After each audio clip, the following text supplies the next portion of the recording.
Hi, good morning. Good morning. Um, we're still we're still hanging in there, but I do want everyone to please pay close attention to all of the announcements coming out of the Israel Center of the OU, because they are going to try to start having some classes back at the center, not the full program, but please, pay attention and stay tuned for the developments. After we get into to January, they are going to start some classes back at the Israel Center. Okay, this morning we want to talk about this week's Parsha. So this week's Torah reading is interesting. I can say it that way. For me, the most salient point about this week's Parsha is the sadness. We're saying goodbye to so many great characters. Of course, Yaakov Avinu, but then Yosef and the rest of the Shvatim don't appear again when the scene sets next week in Sefer Shmot. But it's also a mysterious Parsha. Our sages have pointed out, they also formed this phenomenon that they wanted you to feel that Parshat Vayechi was a bit mysterious, a bit of an enigma, because they arranged it so that the Parsha begins without an open space between our Parsha and last week's Torah reading of Vayigash. So the only time this happens in the Torah is this week, and they say that it is a Parsha Stuma. It's a closed Parsha. It's a closed situation. We're cut off from something. We're missing something.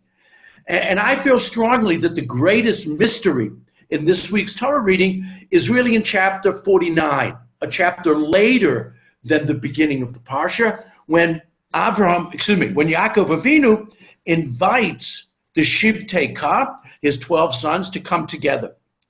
And the two psukim that introduce what becomes known as the brachot, the blessings for the 12 tribes, begins with something that looks a little bit different. And the pasuk says, Vayikra Yaakov el banav. And Yaakov calls to his sons. He sends for them. He summons them, if you will. Vayomer, and this is what he says. Hey, asfu, gather together, ve'agida lachem, and I will relate to you et asher yikra etchem, what's going to happen to you, ba'achrit hayamim, at the end of days. So I think that pshat in this pasuk is that he's going to tell them what's going to be going on after he's gone, and relaying to them the message of Brit Bein HaBetarim, of the covenant of the parts, that Avram Avinu already knew the Jews would go down to Egypt and become slaves there, and then be redeemed, get the Torah. So I think Achot HaYamim means that. It doesn't mean the end of creation, doesn't mean Biat HaMashiach, but Chazal, and Rashi quotes the famous Gemara in Pesachim about this, that they say that he really wanted to tell them what was going to happen.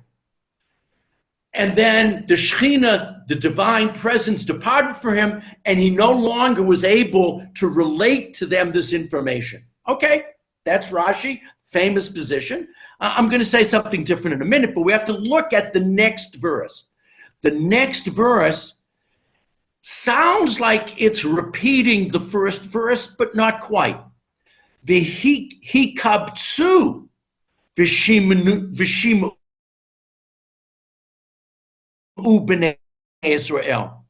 The first one was, hey asvu, gather together. Now I'm going to translate this, join together, make a cohesive unit, and listen, O sons of Jacob, V'shima'u, and listen, El Yisrael Avichem, to Yisrael your father.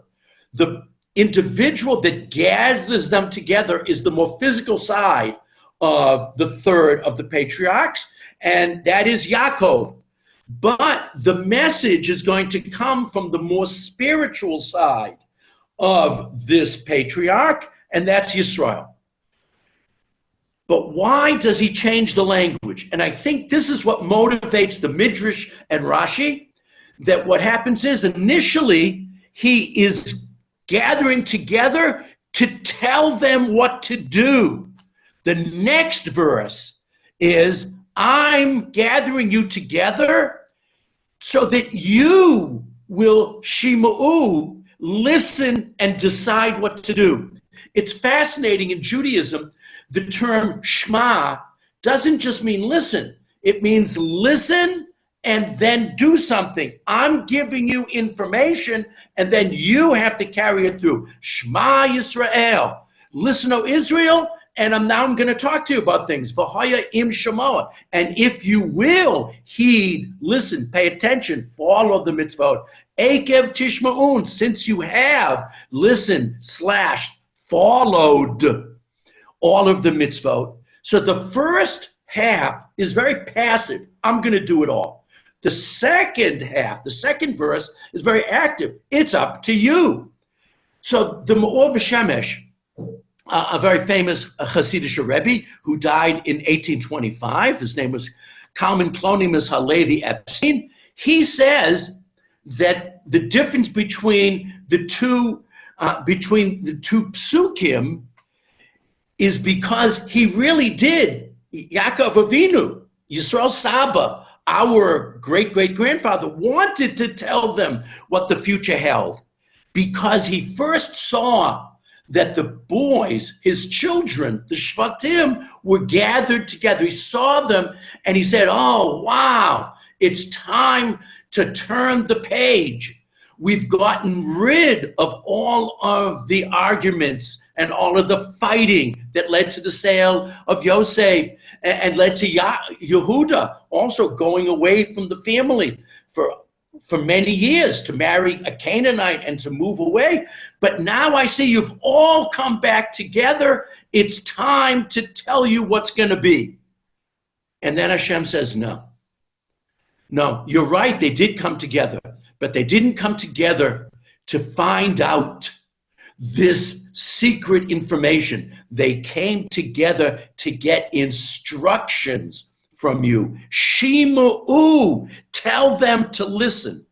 So Yaakov Avinu changes from giving them some glimpse into the future destiny of Klal Yisrael, and instead, each individual tribe, except for Shimon and Levi, get this together, but all of the tribes are getting their instructions, their marching orders instead. So that's the change of language from Agida, I'm just going to tell you, to Shima'u. Pay attention carefully. I'm giving you instructions that you're supposed to follow and pay attention to. This is a very beautiful idea that, first of all, Yaakov was inspired by seeing his sons all together. It just meant a lot to him. And then he couldn't tell them what's going to happen. And Rabbi Sachs, Olav Shalom, explains to us why he couldn't just tell them X, Y, and Z is going to happen in the following order. He shouldn't or couldn't do that. God stopped him from doing it because we're not supposed to know. Judaism isn't about giving you the entire picture. Judaism is about dealing you the hand, and then you play it. Rav Sachs, a few years ago, on this very point, said, he pointed out that Judaism has no word for tragedy. Really, in modern Hebrew, we say tragedia, which is just, like the English word, just the Greek word for a tragedy. What's a tragedy?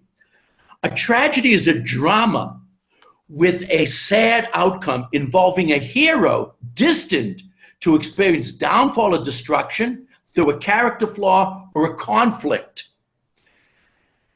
Tragedy is something that happens to a hero that is inevitable, where he has no choice. We don't believe in that kind of destiny or inevitability. And now I'm quoting again from Rabbi Sachs. We are free. We can choose. And then he quotes Isaac Bashevis Singer. I mean, it's a sort of funny person to quote who wasn't exactly, on the same page as the chief rabbi. But okay, but he was, he was a very smart fellow. Isaac Bashevis Singer used to say, "We must be free. We have no choice." Being Jewish means we must choose our path. We're not about, everything has been decided in advance for you. We're all about the fact that we must choose for ourselves. Rabbi Sachs goes on to explain the difference between a prediction and a prophecy. A prediction is, this is what's going to happen, and when it happens, you succeeded. A prophecy is the opposite. A prophecy tells you, be careful, do the right thing, or something bad will happen. A prediction is good when it comes true. A prophecy generally is good when it doesn't come true. The famous in Nineveh, he says 30 days, the city's going to be destroyed. No, it's not, because they all did tshuva. Prophecy is a warning. That's what eventually Yaakov Avinu tells the sons. The prophet speaks to human freedom, not to fate. We don't believe that we should just be told what to do. We're supposed to be free to make mistakes, to make choices, to live our lives, to be ourselves, and hopefully defy all of the dire predictions. We truly believe that every human being has total capacity to control their destiny. And I just want to read one more short quote from Rabbi Sachs. The Jewish people has been written off many times in our history, but it remains here and strong. Almost 4 millennia later, still young and strong. That is why when Jacob wanted to tell his children what would happen to them in the future, the Shekhinah departed. He wasn't allowed to. Sustained by the blessings of God, we can become greater than anyone, even ourselves, could ever foresee. That's how Rabbi Sachs concludes. I would like to conclude by saying right now, we are in one of these hidden, mysterious sections of Jewish history. We don't know what tomorrow is going to bring. We are really right now in the midst of a terrible struggle between good and evil. And the decision is in our hands. I know we depend on Tzahal, on the IDF, and they're terrific, and they're great, and they're wonderful, and they will succeed. But the true future of our nation lies in our hands to choose the right path, to make sure that our country is not only strong and viable and economically sound, but to make sure it's also good and honest and ethical and moral. It's all up to us. The way the Medina will turn out isn't just about how Tzahal fights on the battlefield. Baruch Hashem, they're wonderful. The sadness is overwhelming when some fall, but their power is inspiring. The true future of the nation lies in our hands to make decisions. Shima'u, listening careful to Yisrael Saba, to our great-great-grandfather, Yaakov Avinu, who told us that we have to listen to the Torah, to the mitzvah, to HaKadosh Baruch Hu. And then not only will we be strong, we'll also be good. And that's what we pray for. And that's what we're working to, making the right choices in terms of morality, ethics, as well as the tremendous strength to destroy the evil on our borders. We're at a crossroads in the history of our Medina, and the fate of the Medina and our people, again, lies in our hands to make the right decisions. Baruch Hashem, it looks like we're on the right path, fighting so strongly, and the nation pitching in. When Yaakov looked at the 12 sons together, he saw unity. That's what we need more than anything else. Please God, we'll maintain this unity through the victory and then to a great growth of our wonderful Medina in the wake of all of these difficult times. Thank you so very much for joining this morning. And please pay attention to the announcements from the Israel Center for things coming up. And when you listen to Yisrael Saber in this week's Parsha, be inspired and make the right choices. Bye-bye. Thank you so much for joining today.